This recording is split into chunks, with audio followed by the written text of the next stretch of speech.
മൊണോക്കയെ പനിക്കിടാൻ വേണ്ടി റയൽ ചെയ്ത 4 കാര്യങ്ങളാണ് ഈ വീഡിയോയിൽ നമ്മൾ സംസാരിക്കാൻ പോകുന്നത്. ഒന്നാമതായിട്ട് റയൽ ചെയ്തത് മൊണോക്കയുടെ ഡിഫൻസും മിഡ്ഫീൽഡും തമ്മിലുള്ള വലിയ സ്പേസ് യൂസ് ചെയ്തതെന്ന്.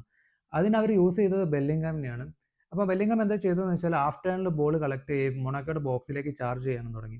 അങ്ങനെ വന്നു കഴിഞ്ഞപ്പോൾ മൊണോക്കയുടെ ഡിഫൻസിന് അവരുടെ പൊസിഷൻ വിട്ട് പുറത്തേക്ക് ഇറങ്ങേണ്ടി വന്നു എന്നുള്ളതാണ്. അത് ഒരുപാട് ഓപ്ഷൻസ് റയലിൻ്റെ ബാക്കിയുള്ള പ്ലേയേഴ്സിന് ഉണ്ടാക്കി കൊടുത്തു. രണ്ടാമത്തെ കാര്യം റയലിൻ്റെ പ്രസ്സിംഗ് ഒത്തിരി സെലക്റ്റീവ് ആയിരുന്നു എന്നുള്ളതാണ്.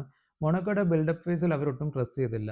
പക്ഷേ മൊണോക്കോ പ്ലേയേഴ്സ് ഒരു റിസ്കി പാസ് കളിക്കുമ്പോഴോ അല്ലെങ്കിൽ ഓവർ കമ്മിറ്റ് ചെയ്യുമ്പോഴോ എസ്പെഷ്യലി റയലിൻ്റെ ഹാഫിൽ അങ്ങനെ ചെയ്തുകൊണ്ടിരുന്നപ്പോഴാണ് Real Madrid players ball collect ചെയ്യുകയും അതുപോലെ തന്നെ പെട്ടെന്നൊരു ട്രാൻസിഷൻ ഇനീഷ്യേറ്റ് ചെയ്യുകയും ചെയ്യുന്നത്. ഇതിൻ്റെ ഒരു അഡ്വാൻറ്റേജ് എന്താണെന്ന് വെച്ച് കഴിഞ്ഞാൽ ആ ഒരു സിറ്റുവേഷനിൽ മൊണോക്കോയുടെ ഒരുവിധ എല്ലാ പ്ലെയറും ഔട്ട് ഓഫ് പൊസിഷൻ ആയിരുന്നു. അപ്പം റയലിൻ്റെ ഫോർവേഡ്സിന് അത് അത്യാവശ്യം നന്നായിട്ട് യൂസ് ചെയ്യാൻ പറ്റി എന്നുള്ളതാണ്. Valverde was excelling in this role yesterday.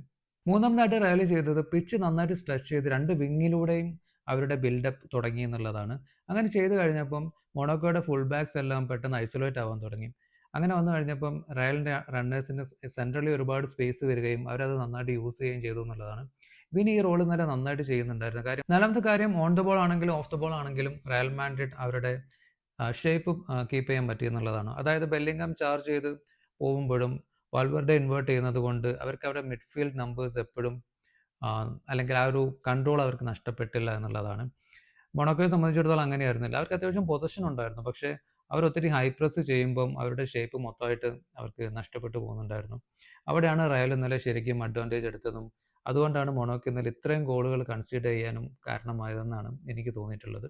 പിന്നെ വീഡിയോ ഇഷ്ടപ്പെട്ടു എനിക്കെങ്കിൽ please do like, share and comment guys, and also consider following this channel. Thank you guys.